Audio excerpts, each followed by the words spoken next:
This is your ultimate stop for everything sports. The Golden State Media Concepts Sports Podcast. Should I say more? From the NFL, MLB, the NBA to MMA, it's all in here. The Golden State Media Concepts Sports Podcast. Listen now.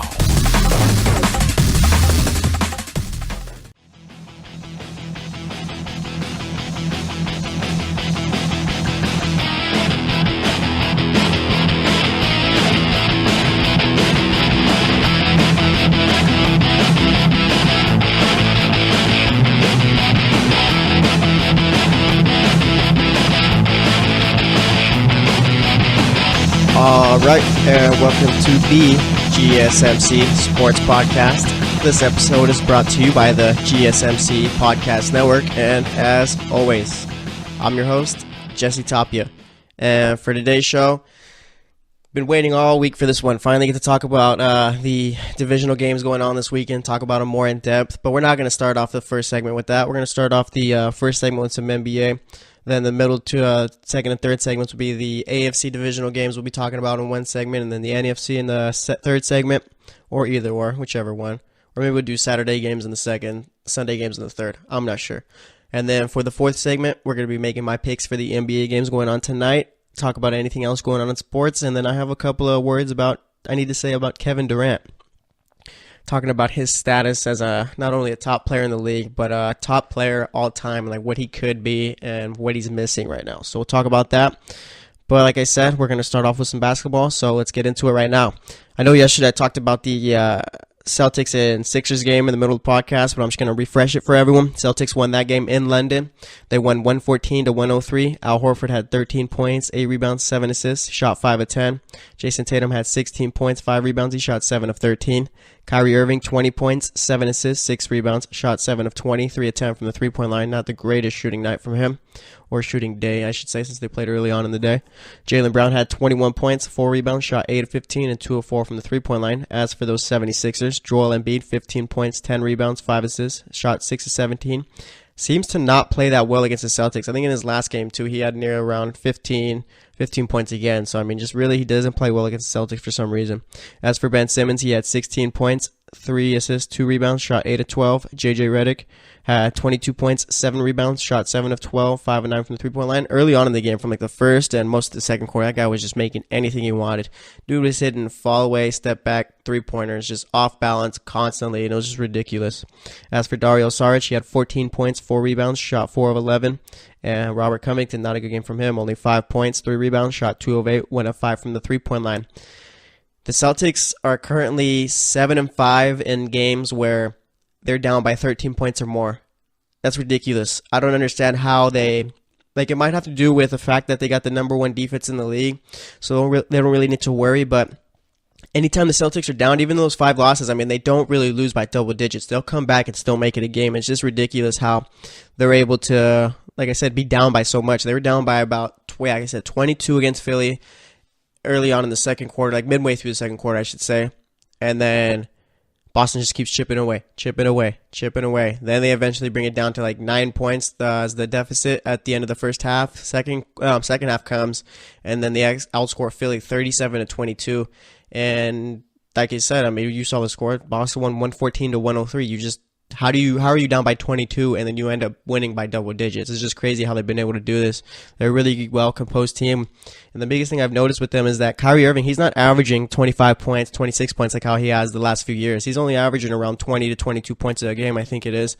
And he doesn't need to take over. Like everyone thought beginning of the season that Kyrie was going to be the selfish player who would just take all the shots. He'd be scoring near 28 a game and stuff like that, but that just hasn't been the case at all. You got a guy like Jaylen Brown who's averaging around 19 points a game, I think it is. Jason Tatum's been a solid rookie, averaging around 14 to 15 points a game, along with like 6 rebounds, I think it is. And Al Horford is averaging almost near triple-double numbers, I feel. So, I mean, it's pretty much been a whole team effort. You got guys like Aaron Baines coming in, putting in meaningful minutes. You got Daniel Theis, the rookie from Germany, coming out, putting meaningful minutes. Marcus Smart leading the second team. Terry Rozier being a solid backup point guard for that team. So, they've really stepped it up, and they've been playing well. I mean, eventually Gordon Hayward is going to come back to this team, whether it be at the end of the season or just next year. But when he comes back, this team's going to be even more dangerous. So, we'll see how it ends up, and it's gonna be hard for the Cavs. And speaking of them, they went into Toronto, and Toronto, I was watching this game. Toronto did whatever they wanted against Cleveland for the entire game. Like, Cleveland just was not in the game at all. They said Toronto won this game 133-99. CJ Miles, he had 16 points, 5 rebounds, shot 6 of 12. Jonas Valanciunas had 15 points, 18 rebounds, shot 6 of 9. DeMar DeRozan only had 13 points in this one, had 8 assists, shot 5 of 13. Look at that. DeMar DeRozan, no Kyle Lowry in this game, okay?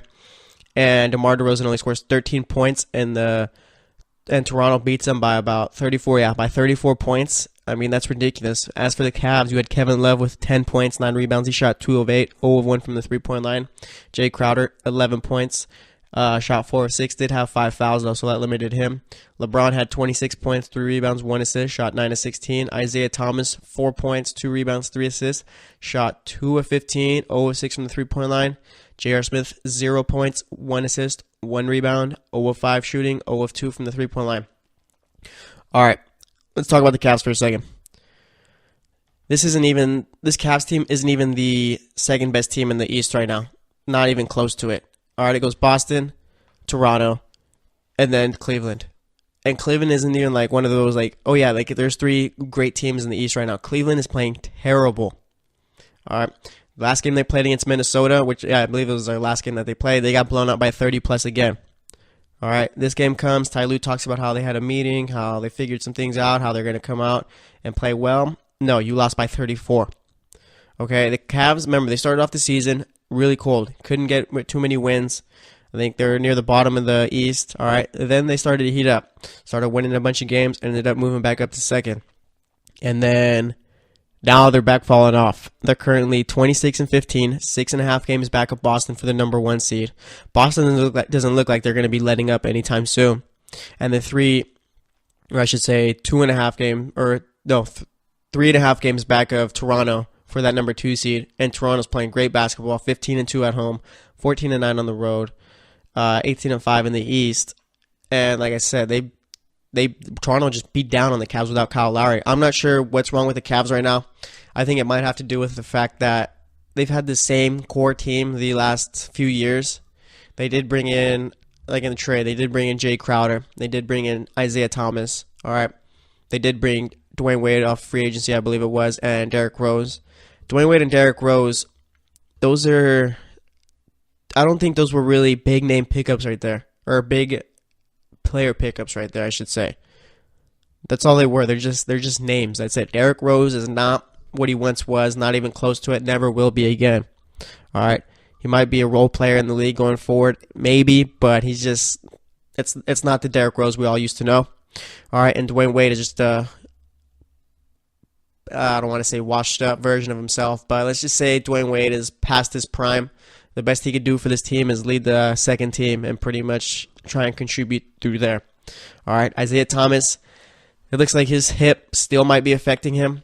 Like I said, yesterday he shot 2 of 15, and a lot of the shots he was taking, he was hitting the front rim constantly, time after time. So, I mean, obviously, with him being, 5'9", he needs his legs a lot to shoot, and with him front rimming him, that means his legs still aren't completely healthy, or aren't up to speed. All right, so you got that problem. You got to wait for IT to get ready. Okay, Jay Crowder, he's been so far this season. Like, that's it, just not good, not bad, just average. All right, LeBron probably having one of his best seasons ever, but that's it. Kevin Love really hasn't done too much. J.R. Smith's hot and cold.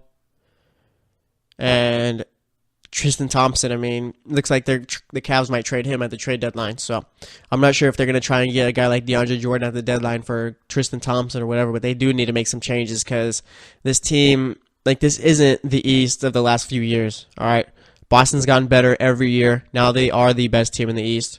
Toronto, I wasn't really too high on Toronto because of the fact that they really haven't really changed too much up with their team. I felt that it's really been the same team over and over, but you know what? They've all developed, even the younger guys, and I didn't expect that, but that's happened, and they are by far the second best team in the East right now, like I said.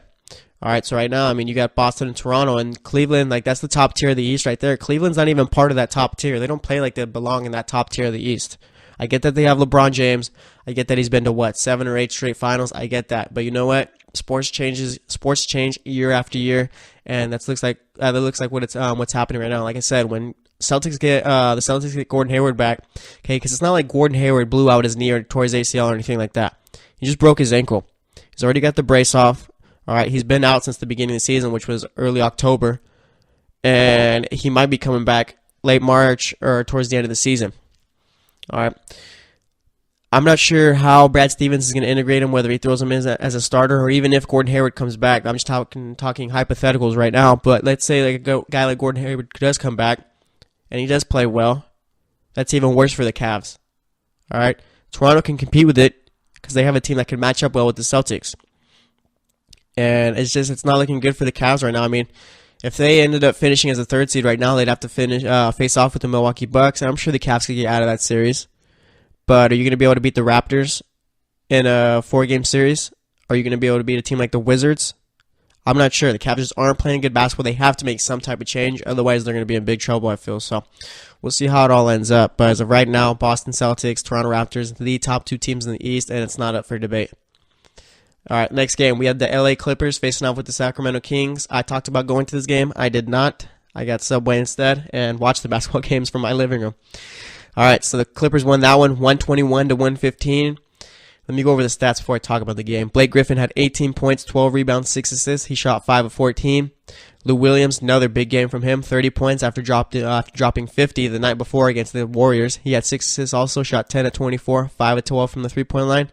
And let's see, DeAndre Jordan had 8 points, 7 rebounds, only played 11 minutes in this one. Can't remember if he got hurt in this one because I was watching the Lakers game also at the same time as this one. But yeah, he only played 11 minutes. Montrezl Harrell, he took over for Jordan after he left.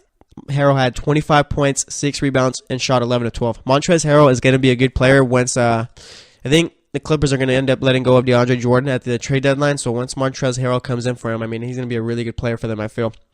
As for those Kings, Zach Randolph had 16 points, 7 rebounds, shot 7 of 15. Willie Cauley-Stein, 12 points, 7 rebounds. George Hill had 21 points, 3 assists. De'Aaron Fox had 8 points, 6 assists, shot 3 of 10. Off the bench, you had Kosta Koufos with 14 points, 14 rebounds, shot 7 of 8. Bogdan Bogdanovic, 22 points, 4 rebounds, shot 7-11. No one talks about it because they got De'Aaron Fox, they got Buddy Hield, and they got Scalabrine, Willie Cauley-Stein. Those are really the guys that get most of the hype since they've been there. Well, except for Fox and, just Fox because Labissiere and Willie Cauley-Stein have been there for a while. But Bogdan Bogdanovic is the new guy they got from Europe finally. They've been waiting on him for a couple of years, and he finally came this year. That's the Kings' best player by far if you watch him. So Kings really need to start giving him some starter minutes. Possibly give up De'Aaron Fox's spot to Bogdanovic because you got George Hill playing point guard out there. He might be playing the 2 with Fox playing the 1, but I feel like you can move Hill back to the point guard spot, move Bogdanovic to either the 3 and have Temple play the 2, and I feel they'd be able to compete at least a little bit more because they were. Well, let me talk about this game now. All right, so the Kings came back against the Clippers. They were down 117 to 115, and it's about 15-20 seconds left. Clippers are trying to move it up to their to the Kings side of the court, and the Kings are playing solid press defense. They force, I can't remember who it was, they force whoever had the ball to throw it down the court. It's a bad pass. Kosta Koufos comes up with it. As soon as he catches it, you can already tell he doesn't know what to do with the ball. He's already uncomfortable with it. All right, looks like he's about to travel. He does take a dribble, and then he looks to his right, looks to his left, tries to give off a pass, and again, I can't remember who the Clippers defender was that stole it, but he steals it, takes it out for a dunk, and that makes it 119-115. And after that, that was it for the Kings. Pretty much, they had no chance at coming back. So they really. Just a bunch of boneheaded mistakes, same old Kings, and like I said, I think they really should think about moving Fox back down to the bench, having him lead the second team, and having Bogdanovic come up with the starters, because that is by far their best player. And as for our final game of the night, oh yeah, by the way, yesterday, I mean, I only got to make 3 picks since the Celtics played early on in the game when I was recording the podcast yesterday. And yeah, so I only got to pick the Cavs, the Clippers, and the Lakers game, and I got 2 of those wrong. I did terrible yesterday with my picks. But this game I picked the Spurs, and they lost to the Lakers 93-81. This game was at the Staples Center. LaMarcus Aldridge had 20 points, 4 rebounds, shot 6 of 15. Let's see, Pau Gasol had only 9 points, 5 assists, 12 rebounds. Dejounte Murray had 14 points, 11 rebounds. And I think it's Brandon Forbes had 18 points, 1 rebound, shot 7 of 12. As for those Lakers, those young kids played really well. Brandon Ingram had 26 points, 3 rebounds, 3 assists, shot 11 of 21. Lonzo Ball, good game from him. Actually, probably one of his better games of the season. He had 18 points, 10 rebounds, 6 assists, and shot 7 of 11 from the field, 4 of 7 from the three-point line. And then off the bench, you had Kyle Kuzma with only 10 points, 6 rebounds, 4 assists. He shot 3 of 12, but Larry Nance had a good game. 14 points, 10 rebounds, and he shot 6 of 9. Like I said, Lonzo Ball, ever since he came back, because he was injured for about a week or so, week and a half, and the Lakers were they couldn't do anything. They weren't looking good on offense, just were playing poorly. And Lonzo Ball comes back, and this team is starting to play a whole lot better than what they have been. And it looks like Lonzo Ball's shooting is starting to improve, too. He's starting to drive in a bunch more, and he's starting to shoot the ball better from the three-point line. So it's looking good for him, and it's looking good for the Lakers right now, though. I think they still do have the second worst record in the NBA, and if they were to have that pick fall 2 through 5, then they lose it to the Celtics, and if it falls 6 through 30, I think they lose it to Philly. So really gotta, I don't know, they're losing their picks. So I mean, you really just gotta develop this year and hope that you end up, like I said, just those young guys just keep developing, so you don't have to worry about your draft pick next year. But that's going to wrap it up for today's, for the first segment. Excuse me, jumped ahead of myself. Next up, we're going to be talking about some of the divisional games. Let's see, I'm going to keep it a surprise. I'm going to talk about Saturday games or just the AFC games. We'll see. Stay tuned, and we'll be right back. Are you looking for the very best NFL and college football podcast? Then check out the GSMC Football Podcast. Get the latest football news both on and off the field. From the NFL Draft to trades to the rumor mill to the NFL Combines. They got you covered. That's GSMCpodcast.com/football-podcast. Get updates on college rivalries, game day insights, and much, much more. It's football talk the way you want it. This show eats, sleeps, and breathes football. Don't forget to like them on Facebook and follow them on Twitter. Visit GSMCpodcast.com for more info.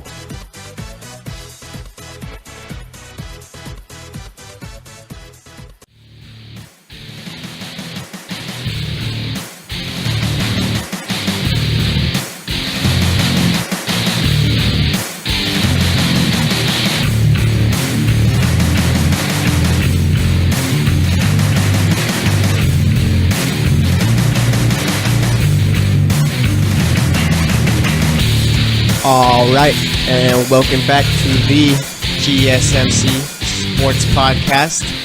In that last segment, we talked about the NBA games from Thursday night. Let me recap the scores. We had the Boston Celtics, who played early on in the day in London against the Philadelphia 76ers. Boston won that one 114-103. Toronto played Cleveland yesterday night. Toronto won that one 133-99. Cavs got a bunch of problems they got to fix. The Clippers took headed up to Sacramento, played the Kings. Clippers won that one 121-115. And the San Antonio Spurs played against the Lakers in Staples Center, and the Lakers won that one 93-81.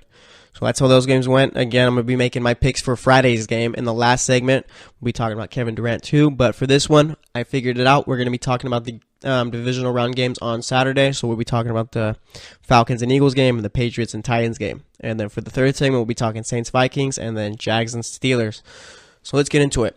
Let me start off with the Patriots and Titans game. All right, so right now the Patriots, they're favored by 13.5. I think that might be too much. And I do think the Patriots are going to win. That's my pick right there. I'll just make that pick right now. All right, I do have the Patriots beating the Titans. But let's talk about the game for a little bit. All right, so the Titans, no one thinks they have any shot in the world. I don't think they have a shot. But I don't think it's going to be as bad as people are thinking. All right, I've been seeing people think, you know what, they're going to lose by 20 plus, they're going to lose by 30, throwing that around. Titans are getting no respect whatsoever in this game at all. no one thinks they can win. All right. And I understand that's like why, but in order for the Titans to have a shot in this game, they're going to need to be successful running the ball. Okay, you're not going to have DeMarco Murray in this one, but that's fine because last week Derrick Henry showed that he could be the guy. He ran the ball, I think it was 23 times for 156 yards. I don't believe he had a touchdown. I did have a fumble. It was able to knock it out of bounds, so that didn't really cost them. But like I said, I mean, in this game against the Patriots, Marcus Mariota, I don't know what's been his problem so far this season, but he just hasn't had it, Just hasn't been able to look as good as he did. Like even his rookie in his second year just hasn't played well. And has thrown way too many interceptions this year. I think he threw 15 during the regular season. That was good for second most, I believe. So he just really hasn't looked good at all. And even in the playoff game against the Chiefs last week, I mean, yeah, they came back and won it 22-21. But you can't play one half of good football and expect to beat the Patriots. That's just not how it works. Okay, against the Chiefs last week, he didn't play well in the first half. Played all right in the second half. Did throw a touchdown to himself, so that's how he ended up bringing him back. Well, that wasn't the game-tying touchdown, I don't believe, or the game-leading touchdown. But like I said, he just needs to be better. That's it. All right, because the Titans, in order for them to beat the Patriots, like I said, they have to run the ball a bunch. But Marcus Mariota needs to be way better than what he's been. You can't afford those interceptions, okay, like he threw last week against the Chiefs. You can't afford to have those because the Patriots, in order to beat a team like that, you can't really make mistakes. You have to play your perfect game against them and hope that they struggle against you. That's how it goes. That's how it's always gone for how long has Belichick and Brady been together? Since 2001 about? It's been about 17 seasons. All right, so you really just got to be perfect against the Patriots, and I just don't think the Titans can be.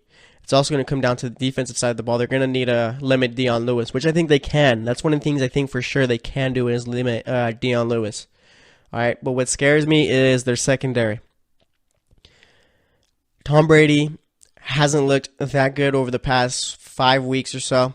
No one's really realizing it, but just go check his stats, okay? Just hasn't played well. And I think that in order for Tennessee to have a chance, they're going to have to force Tom Brady to beat them, as weird as that sounds. Yeah, I get it's Tom Brady. Yeah, I get he's probably one of the best of all time. But his play's starting to go down. The guy's, 40, 41 years old? He's not lasting until 45. I'll tell you that much. He will not last till 45. I would make a bet on that. All right, he'll probably last till he's about 43. He's got 2 more years, I feel, if that. Next year and then maybe the year after. All right, because if he doesn't step up, then who knows? But like I said, as far as this game goes, Titans got to limit Dion Lewis, got to stop the run, and you got to find a way to limit Rob Gronkowski too. I think Gronkowski, I'm just talking about hypotheticals. This isn't what I think is going to happen in the game or anything like that. I'm just talking about what the Titans need to do. All right, I think Rob Gronkowski is going to go off for a big game, but in order for the Titans to win this one, like I said, they got to limit him. So for the Titans, it comes down to running the ball, being successful running the ball, having Marcus Mariota play better just than how he's been over the last, season. Okay? Get Delaney Walker involved, get Corey Davis involved, get Rashard Matthews involved, and finally get Eric Decker involved. All right? Stop Dion Lewis and limit Rob Gronkowski, and that's a solid formula to beat the Patriots right there. And as for the Patriots in this one, I mean, they really just got to be themselves. You got to try and run the ball against this tough rush defense. You got to get Dion Lewis going early. Maybe get James White out there. And Tom Brady like I said, Tom Brady too. I get it's Tom Brady, but he's got to be held accountable too. He's got to play better than what he's been the last 5 weeks or so. All right? He hasn't looked good. He's not out here throwing for a bunch of touchdowns anymore.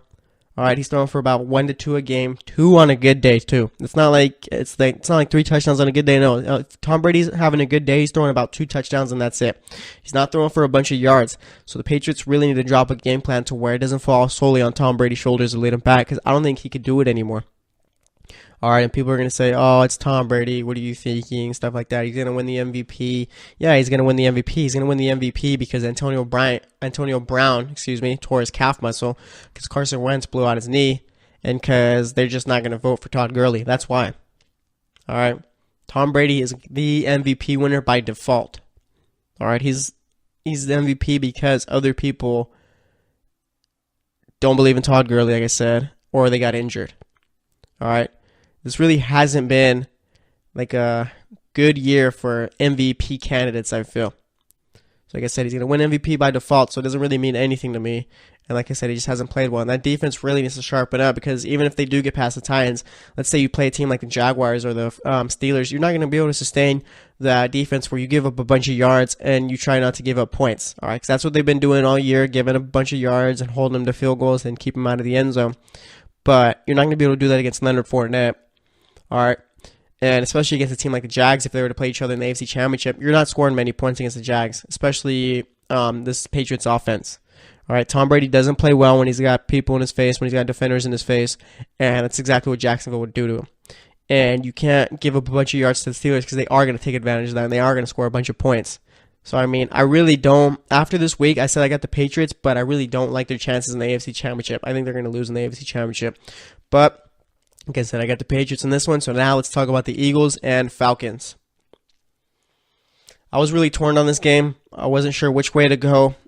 And I'm going with the Falcons, though, this week. The reason I'm going with the Falcons isn't because of how well they've played or how well they played last week, how well their defense has been playing. It's because of the fact that I have no idea how well Nick Foles is going to do. If I knew that Nick Foles, I could go out there and play above average, then I'd probably go with the Eagles. But I have no clue how he's going to end up playing. I have no clue if he's going to throw for 300 yards and a few touchdowns, or if he's going to throw for less than 200 and throw a couple of picks. It could go either way, I feel. All right, but let's talk about what each team needs to do to win this game. As for the Eagles, is pretty much get J.J. going finally. Start giving him the ball. He had a week off to learn the playbook some more, get integrated with the team more.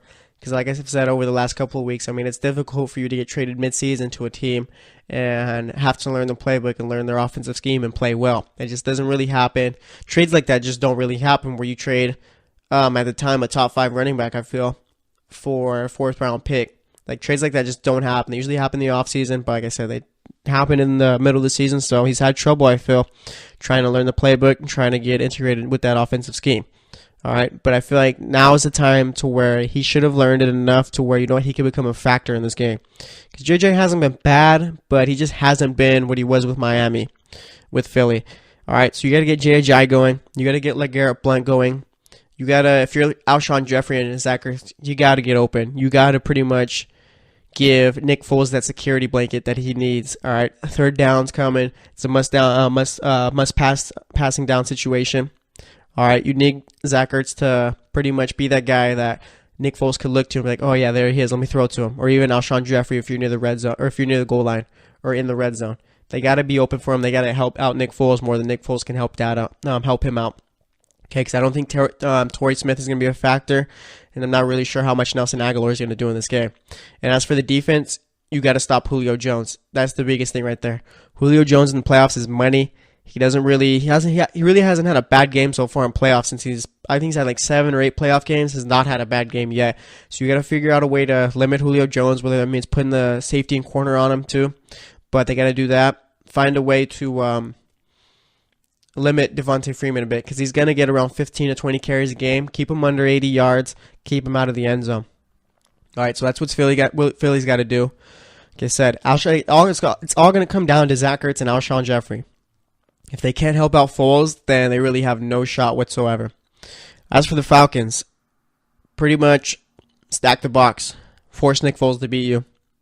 All right, that's what it's going to come down to. J.J., LeGarrette Blount, those are tough running backs right there. They run with their head down and they get a bunch of yards. All right, J.J. really, like I've said, hasn't really so far this season with the Eagles, but I feel like after this week, after this bye that they had, they're going to be fine. All right, so stack the box, stop LeGarrette Blount, stop J.J., force Nick Foles to throw the ball. All right, force him to throw it against guys like Desmond Trufant and Robert Alford. They got playing safety. Force him to throw it against that solid secondary. Make Nick Foles try to beat you. And as far as the defense goes, take away Zach Ertz. If Foles doesn't have Zach Ertz, then all he's got is Alshon Jeffrey. Torrey Smith isn't reliable, and you're not really sure what you're going to get from Nelson Aguilar week in and week out. So take away Zach Ertz, give him Jeffrey, and you'll be fine. Zach Ertz is pretty much that player, that consistent, reliable player for both quarterbacks, meaning Carson Wentz and Nick Foles. Whenever they're in trouble or they need to pretty much get some yards, Zach Ertz has always been that guy. So you got to find out a way to limit him. And like I said, stack the box. So that's what the Falcons got to do. Like I said, I got them winning, but it's not going to be as bad as everyone thinks. Everyone's pretty much taking away their respect from Philly, talking about how they really have no shot because Nick Foles is a quarterback. That's not the case at all. Nick Foles isn't a bad quarterback, but he's not a great one. He's like who is he like? He's pretty much just like a better version of Blake Bortles, I guess you could say. It's just I'm not even sure about Nick Foles, man. I mean, he played well in his first game that he started with Philly this season, and then that Raider game just scared me. All right, that Raider game is why I'm pretty much, not the sole reason why, because obviously I just talked about what's going to happen in this game, but just that Raider game just really pushed me away from Nick Foles. But like I said, he could play well, or he could just play terrible, so we'll see how it is, but I got the Falcons in that one. Next up, we're going to be talking about the Saints and Vikings game, and then the Jags and Steelers game. Those are going to be fun picks to make right there. Those are probably the toughest picks to make for this weekend's game, so stay tuned, and we'll be right back. Check out the show that's built on the MMA, from the UFC to extreme cage fighting. They got the fights covered. Check out the GSMC MMA podcast. Get the latest news on past or upcoming fights. Join us as we talk to and about some of the biggest names in the MMA, past, present, and future. When it's the fight game, there's just one show to check out. GSMCpodcast.com/MMA-podcast. Don't forget to like them on Facebook and follow them on Twitter. Visit GSMCpodcast.com for more info.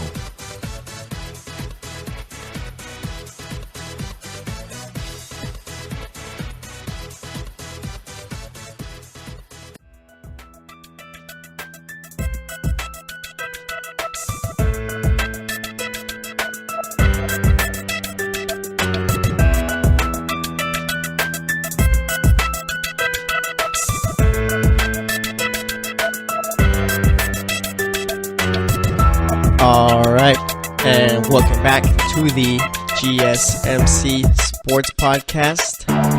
In that last segment, I made my picks for the Eagles-Falcons game and the Patriots and Titans game. As you could probably already guess, I did pick the Patriots against the Titans, and I did pick the Falcons against the Eagles. Alright, I understand why in the Patriots and Titans game, why everyone thinks the Titans have no shot. I get that, I understand it, I agree. Alright, I'm not sure I agree with the fact that everyone thinks it's going to be a huge blowout. I think it's going to be closer than people expect. Not like 5 points close or anything like that, but it'll be like around 10 points close, you know. And as for that Eagles and Falcons game, I did pick the Falcons, but we need to start giving a little bit more respect to the Eagles. They're not, like, this game isn't over before it starts. It's not one of those games. The Patriots and Titans game, yeah, that's probably it right there. The game that's over before it starts. The Eagles have a shot at winning this game, alright? I'll tell you that much. And even though I did pick the Falcons, I know I'm more torn about my picks for these next two games that I'm going to be talking about. But the Eagles, they are the number one seed for a reason, okay? It wasn't just Carson Wentz out there who was doing everything. Defense was playing well, receivers were playing well, and the running backs were playing well. This was the most complete team in the NFL. So, I mean, it just really, like I said, Alshon Jeffrey and Zach Ertz just have to get open and have to help out Nick Foles more than he can help out them. Alright, you know what, I was looking through ESPN, and man, this Jimmy Garoppolo hype train is rolling. That guy is everywhere. I'm not hating or anything like that, I'm just saying, man, 6 games, and he's the truth. But, I mean, he did look good, so we're going to have to wait and see next season how they do. John Lynch and Kyle Shanahan did do a good job as the GM and coach. GM, then coach, I guess you could say, so I'm not saying they both are or whatever, you get what I mean. But, yeah, 49ers, I mean, could be a good team next year if they get this draft right and fix up the final pieces that they need. But let's talk about the teams currently in the playoffs. Let's talk about the Sunday games. Let's talk about Saints Vikings first, since that's the second game of the day. So yeah, let's still go Saints Vikings still. All right. This game, I think people are overthinking it, meaning there's way too many people thinking that the Saints are going to win this one. I'm willing to go out on a limb saying that, not on a limb, I guess, since the Vikings are the number 2 team in the NFC, but they need a whole lot more respect than what we're giving them. Vikings are winning this one, and I have no doubt about it. This is, you know what? I could just be an easy person and just make the Patriots and Titans my lock pick of the week. And you know what I'm going to do? I'm going to make that thing. I'm going to make my lock pick of the week a thing. All right? So that's what we're going to be doing. But obviously I got the Patriots winning, but I'm so sure about the Vikings beating the Saints that that's my lock pick of the week. Lock it down. Tell everyone about it. Record this segment. All right? It's going to happen. The Vikings are going to beat the Saints. And this isn't going to be a blowout or anything like that. All right? It's just the Vikings defense, like from what I saw last week against Carolina, against the Saints, they did have the formula to beat New Orleans. They did have it. They stopped Alvin Kamara and Mark Ingram, all right? They limited them to only about 43 rushing yards combined and about 20 yards receiving from both of them. Combined, I mean. Okay? The only problem with Carolina, I've been saying it all week, and I'm going to say it again. That secondary was bad. They let Ted Ginn get open all over the place. And I understand Michael Thomas, he had a big game. He's a top 3 receiver to me. And I get that. But they just really had no shot in that game because of the fact that they couldn't cover anyone. All right, and it was too little too late from that Carolina offense. Minnesota, they do have the linebackers in the front seven to stop Kamara and Ingram. They do have that. I'm not sure that Kamara and Ingram are going to play as bad as they did last week, but I don't see them both having 100-yard games like they've been doing all season. I don't think that's going to happen. I still think they're going to be limited, but not as bad as they were last week, okay? And if they're able to limit those two, I don't think this is one of the best secondaries in all the league, all right? Michael Thomas and Ted Ginn. Michael Thomas could go for around 100 yards in this game, but he's not going to have 9 catches, 130 yards like he did last week or whatever that was. I know it was high around there, okay? He's not going to do that. Ted Ginn is not going to have the game he had last week. I'll tell you that much right now, okay? This Viking defense is going to show up at home. This is a big game, all right? If they win this, then they have a good chance of playing the NFC Championship at home if the Falcons beat the Eagles, and then boom, you get the Super Bowl at home. All right, so the Vikings, they're going to have a lot of momentum on their side already. Home field advantage and one of the best defenses in the league. Probably the second best defense in the league, all right? I think that they're going to be able to limit this Saints offense, and as far as the Vikings offense goes, I think I saw some on ESPN where the Saints are going to be missing, I think, 5 starters on their defense. And their pass rush has really just been non-existent so far this season except for Cameron Jordan. All right, and I think Case Keenum, like so far this season, I really haven't given Case Keenum the respect that he deserves. He's been playing well, but I've just been, it's Case Keenum, blah, blah, blah, blah, yada, yada, yada. And I'm changing that. I believe in Case Keenum now. All right, at least for this game. I don't expect him to go out, throw for over 300 yards, 4 touchdowns, or anything like that. I expect him to go out and have a safe game, 250 yards, probably a couple touchdowns, all right? And I think that is going to be enough from him. All right, because you got guys like Adam Thielen, Stephon Diggs, Kyle Rudolph. You got Jerick McKinnon, Latavius Murray, who have played well so far this season. Imagine if this team had Dalvin Cook. Man, they'd be so much better. And, they're already good, like I said. I'm not trying to take anything from Latavius Murray or Jerick McKinnon. They've both been extremely productive running backs this week. If one didn't produce, then the other did. That's how it's been all week. Or all season, I should say, But imagine if they have Dalvin Cook. That guy was going to be good. He was showing the signs that he was going to be really good, but he just had to go and tear his ACL. All right, but for this game, like I said, Vikings defense is going to show up. Saints are going to be able to throw the ball like they did last week. And I don't think Kamara and Ingram are going to be as explosive as they have all year. Okay, so I think I always pick the defense. Defense always wins games, all right? Defense wins championships. It's true. Remember that Super Bowl where it was the Broncos' number 1 offense against the Seahawks' number 1 defense? That game ended in a blowout, if you don't remember. Everyone was shocked. I was shocked. I knew the Seahawks defense was good, but I didn't think that they were going to be that good against that number 1 offense. You always got to go defense in every pick that you make. All right. Well, not every pick, because that's kind of tough. There are teams with just both defense aren't that good. But right here, the Vikings have the second best defense in the league. So that's one of the biggest reasons why I'm going with them. Like I said, lock it down. This is my lock pick of the week right here. This is the one I'm most confident in, I should say. Well, I'm most confident in the Patriots one, obviously, since the Titans, but that's too easy. I'm going with the Vikings against the Saints. All right. Let's talk probably game of the weekend right here. Steelers-Jags. First time these two teams played. Jaguars made Ben Roethlisberger look like he hated football, look like he didn't have it anymore. That's exactly what he said after the game. Maybe I just don't have it anymore. The Seahawks had him questioning that. Not the Seahawks, the Jaguars. I'm stuck on thinking about their defense now. But the Jags also limited Le'Veon Bell to 15 carries for 47 yards. All right. And I don't think this game is going to be a blowout like how it was last time. But I'm not sure how confident I am in this Steelers offense against this Jacksonville Jaguars defense. Like I said, I always go defense when I'm picking games if it's going to make a difference. Defense right here is going to make a difference. The only reason why I'm kind of iffy on picking Jacksonville is because Blake Bortles is their quarterback. Blake Bortles just needs to play average in this game. He doesn't need to be great. You don't need 3 touchdowns from him. You don't need 300 yards from him. You just need no interceptions. Throw for more than 100 yards. All right? Don't run for more than, last week, he ran for more yards than he did throwing the ball. Be better. They need at least 200 yards from him and at least a touchdown. If Blake Bortles doesn't throw an interception in this game, then Jacksonville's going to win it, I feel. All right, because I think that front seven is going to be able to limit Le'Veon Bell. Like I've been saying all week, I think that the Jags need to put A.J. Boye on Antonio Brown. He's not at 100%. He's still playing with a torn calf muscle. All right. Antonio Brown is the best receiver in the league, but he's going to be limited, and A.J. Boye is the top 5 corner in this league. So that's why you put the number 1 corner in the league and Jalen Ramsey on Juju Smith-Schuster. All right. You have him stop Juju. If I have to take Jalen Ramsey, if I have to pick between Jalen Ramsey and Juju Smith-Schuster, I'm taking Jalen Ramsey 10 times out of 10, and Juju Smith-Schuster has been incredible so far this season.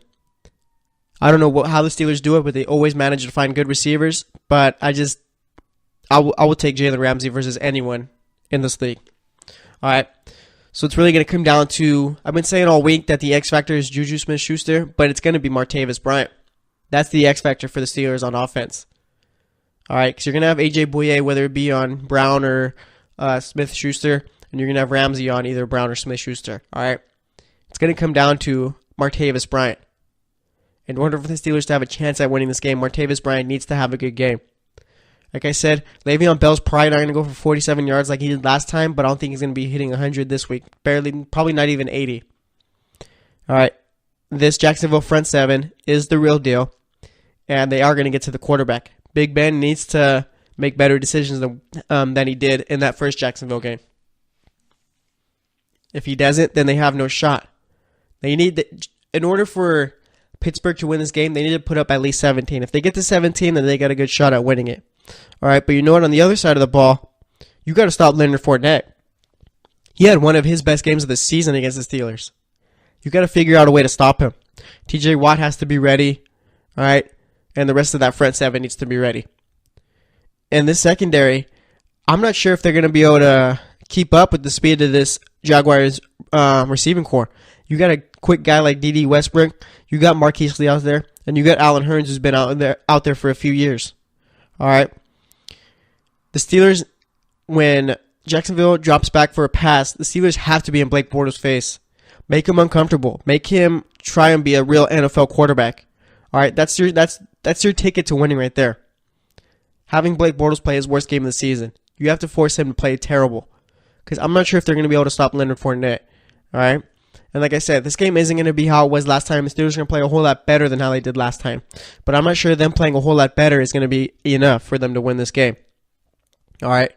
And like I said, I'm really making this pick just thinking that Blake Bortles is going to be average enough to where Jacksonville has a chance to win. But as far as Pittsburgh goes, I just think that them playing a whole lot better than they did last time still isn't good enough to beat this Jacksonville Jaguars defense. All right. It's going to be tough for both teams. It's going to be a good game, but I got Jacksonville in this one. I'm not sure if how Big Ben is going to play. I don't think he's going to be throwing 5 interceptions or 4 interceptions how he did last time, but he's going to throw a couple of picks, I feel. So it's going to be interesting to see. But once again, I have the Jaguars and I have the Vikings. Again, lock down that Vikings pick. It's happening. And to recap my 2 other picks, I got the Patriots and I got the Falcons. But stop sleeping on the Eagles so badly. It's not going to be as bad as you guys think. All right, so that's going to wrap it up for this segment. Next up, we're going to be making my picks for the NBA games for Friday. We're going to be talking about Kevin Durant and anything else going on in the world of sports. So stay tuned, and we'll be right back. Are you looking for help for your fantasy football team? Check out the GSMC Fantasy Football Podcast. Get today's best advice on who to start, who to sit, even who you should draft. From sleeper picks to red-hot lineups, they got it all covered for you. That's gsmcpodcast.com/fantasy-football-podcast. We'll cover traditional leagues, dynasty, PPR, even IDP leagues. When you need fantasy help, there's just one show to hit up. Don't forget to like them on Facebook and follow them on Twitter. Visit gsmcpodcast.com for more info.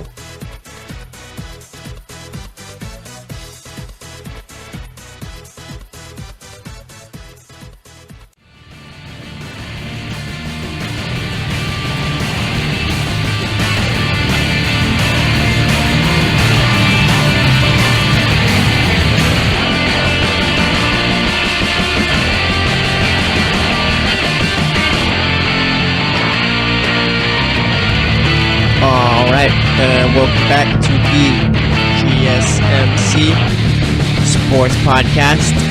These last couple of segments, we talked about the NFL Divisional Round games, and I made my picks for each, so let me recap those. I got the Falcons beating the Eagles, the Patriots beating the Titans, the Vikings beating the Saints, and the Jags beating the Steelers.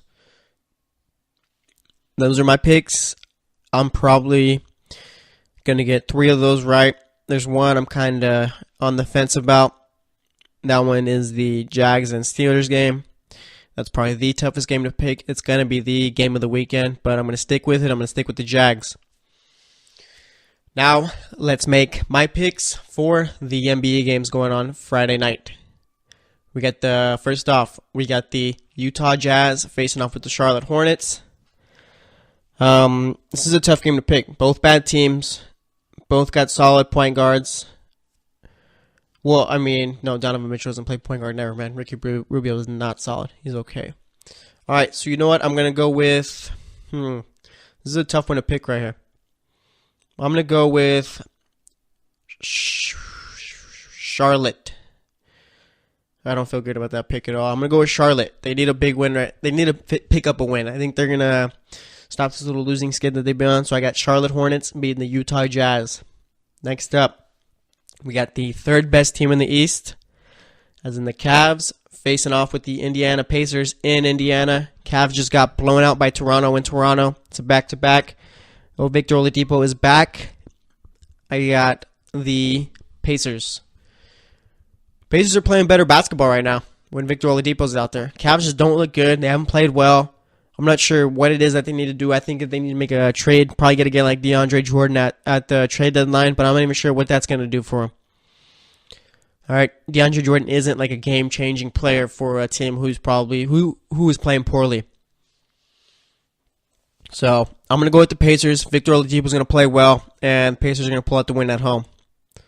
Then you get the Orlando Magic facing off with the Washington Wizards. Magic have been real disappointing this season. They're like the Sacramento Kings of the East. They got a bunch of young players, but they just don't compete. All right, so I'm going with the Wizards against the Magic. Then you got a battle of the Brooklyn Nets versus the Atlanta Hawks. I'm going to go with the Nets. All right, Spencer Dinwiddie's been playing well. Hawks really don't intrigue me much, so I got the Nets. Then we got the Golden State Warriors facing off with the Milwaukee Bucks. Let me check this injury report for the... All right, so I don't think...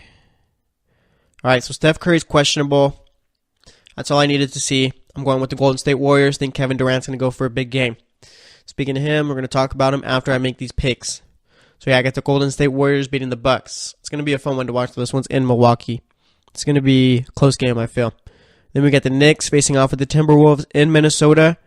I get the Timberwolves in this one. They're playing good basketball right now. They're finally starting to put it together. They're starting to be more consistent than what they've been. Knicks, they're kind of on the downfall right now. So I got the Timberwolves winning that one. All right, then we got the Trailblazers facing off with the Pelicans. This is going to be a fun game right here. Let me see if Anthony Davis is still out. All right, so it's looking like he's going to miss the game. I got let's see, Damian Lillard, he's day-to-day too, so he might be out. I'm going to go with the Pelicans. Okay, I got the Pelicans beating the Trailblazers. I think Rondo, Drew Holiday, Etuan Moore, and DeMarcus Cousins are going to have good games. Then we got the Memphis Grizzlies facing off with the Denver Nuggets. I got Denver in this one. They're by far the better team, even though they're both under 500, but I'm going with the Nuggets. Then, for the final game of the night, this is the second game on ESPN. The first game on ESPN tonight is the Warriors and Bucks. Second one is the Rockets heading into Phoenix, facing off with the Suns. That's a brutal game right there, but this is an easy pick. I might get about 75% of these right. I'm not even sure how many I'd have to get right for 75%, but we'll find out. I got the Rockets beating the Suns. Right now, Chris Paul's been playing well. Gerald Green's been playing well. Eric Gordon's been playing well. Clint Capella has been looking like one of the better centers in the league. Not the best or anything like that. One of the better ones. All right. Suns got Devin Booker. They got T.J. Warren, but they're just not going to have enough to beat this Rockets team. So I got the Rockets winning. Now to recap them all. Let's go. I got the Hornets beating the Jazz, the Pacers beating the Cavs, Wizards beating the Magic, the Nets beating the Hawks, the Warriors beating the Bucks, the Timberwolves beating the Knicks, the Pelicans beating the Trailblazers, the Nuggets beating the Grizzlies, and the Rockets beating the Suns. Those are my picks. Let's see how many I get right. Now let's talk some Kevin Durant. All right, so I've been seeing over the week talk about him, how when he finishes his career, how good he's going to be. Will he be a top 5 player or anything like that? Kevin Durant is probably one of the weirder cases for talking about a player who has the tools to end up being a top 5 player all time. But see, it's weird because Kevin Durant is not a leader. All right. He isn't the guy who he doesn't want to be the guy. He shies away from it. All right. And I saw a little comment. It's not a big deal or anything like that, but I saw it was between Steph Curry and Kevin Durant. They were both asked if they would want to be the person who drafts the All-Star team for their respective league or whatever, all right? Steph Curry said, yeah, I'd love to do that or whatever. Kevin Durant goes out and said, no, I don't want to do that. Have someone else do it. All right? And it's not a big deal or anything like that, but that just shows right there. All right, Kevin Durant is the best player on the Warriors, but it's Steph Curry's team. It's always going to be Steph Curry's team. All right, usually the best player on the team, it's his team. All right, that's always how it goes. That's always how it's been. But Kevin Durant, for some reason, I don't know if it's him being afraid to lead or he just isn't a natural leader or anything like that. But I feel like that has to do, this how it ties into the whole, could Kevin Durant end up being a top 5 player?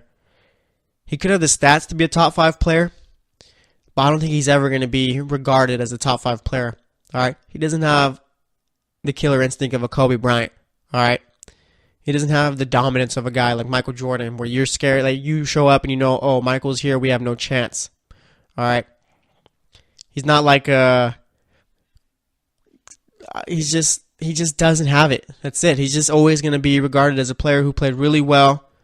All right, but I think when it's all said and done, by the way he's going, he probably could end up being a top 5 player, but I don't think people are going to share the same thought as me.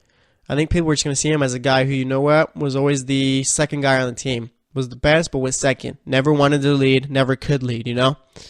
So it's just, I don't really understand why Kevin Durant, I mean, it has to do too with his whole, the guy, he's soft. Kevin Durant's soft. That's what it is. Kevin Durant is soft. The fact that he had a Twitter account, a separate one, where he had to defend himself against just fans like you and me. Well, I've never said anything bad about Kevin Durant on Twitter or whatever, but the fact that he was out there pretending to be someone else, defending himself on Twitter, that's weird. The guy, Kevin Durant, is one of the best players in the league right now, probably the second best player in the league, but he's soft, and he's always probably just going to end up being that guy who could never lead, who never took over a team. All right, because like I said, this is always going to be Steph's team. Kevin Durant is always going to be the second guy on the Warriors. He'll never be the first. All right, and it's going to be it's kind of, I don't know. It's weird how Kevin Durant is regarded in the league. Like, he should be the best player in the league, thought of. But everyone's always going to point to LeBron James. And LeBron James, like, I understand why he's the top player in the league right now, but I don't know. It's just Kevin Durant has always just been that weird player in the league that you just never really understood, you know? But that's all I got to say about Kevin Durant. Let's see anything else going on in sports right now. The Cavs really just aren't looking good. Steph Curry might be playing today. Raiders are being investigated by the NFL for impossible violation of the Rooney Rule. And, I mean, as far as that goes, teams usually do violate the Rooney Rule in the way where they'll bring in a minority candidate, they'll interview him, but they already know who their guy is. I feel like that happens way too often. So I feel like something needs to, I'm not sure what it is, but something maybe needs to be fixed with the Rooney Rule in order to get these guys like real chances, these minority coaches. All right? Because there's no doubt that the Raiders just brought some guy in, some minority coach in, interviewed him, and they're like, all right, now we're going to interview John, then we're going to give him his contract. All right? That's no doubt. I have no doubt about that. That's how that went. All right? But the NFL just really needs to figure out a way to really have teams truly use it, you know? Because it's a good rule. It's got good merits to it and stuff like that. But it's just teams are just finding out ways to get around it. So that's what's going on right now. Let's see. Houston Astros, they're getting Garrett Cole from the Pittsburgh Pirates. That pitching rotation just got even better. It's going to be a good pitching rotation to compete with the Yankees lineup. Let's see. Anything else going on in the world of sports right now? I think that's pretty much it. Deion Waiters is facing season-ending surgery. He's going to be out for the rest of the season, it's looking like. That's pretty much all that's going on. I mean, like I said, Cavs just aren't looking good. Celtics are the best team in the East. Warriors are probably the best team in the league, maybe. Let's see. Anything going on in the NFL right now? Sam Bradford might be activated for the game between the Vikings and Saints, but I'm sure that's just going to be as a backup. I don't even know why they'd activate him. I just keep Teddy Bridgewater out there. Bills fired their offensive coordinator, Rick Dennison. I think that is a smart move. That offense just wasn't that good this season. I really hope that they don't end up making Nathan Peterman their starter next year. I don't think he's going to be a good quarterback. And let's see. Oh, yeah. Bears retained Vic Fangio, gave him a 3-year contract extension. That's their defensive coordinator. That's a big move right there. Bears are going to be really good next season. They're going to be competing for the wild card. I am making that pick now. They're going to be competing. I'm not saying they're going to make it. It's all too early to make picks and all that stuff, but they're going to be a team who competes well next year. They're going to win a bunch of games, I feel. Probably 9. They'll probably be like around a 9-win team next season. So that's pretty much all that's going on in sports right now. That's going to wrap it up for today's show. First up, we talked about the NBA games from Thursday. Recap those. And then for the middle segments, second and third segments, we talked about the divisional games going on in the NFL, made my picks for those. And then for this segment, we made my picks for the NBA games going on Friday night. Talked about Kevin Durant, talked about how he's soft and how he just isn't a leader. And then we talked about just pretty much other news and notes going on around in the world of sports. So thanks for listening. We'll be back Tuesday. So thanks for listening to the GSMC Sports Podcast. As always, I'm your host, Jesse Tapia. Like I said, we'll be back Tuesday, so stay tuned, and we'll talk to you later.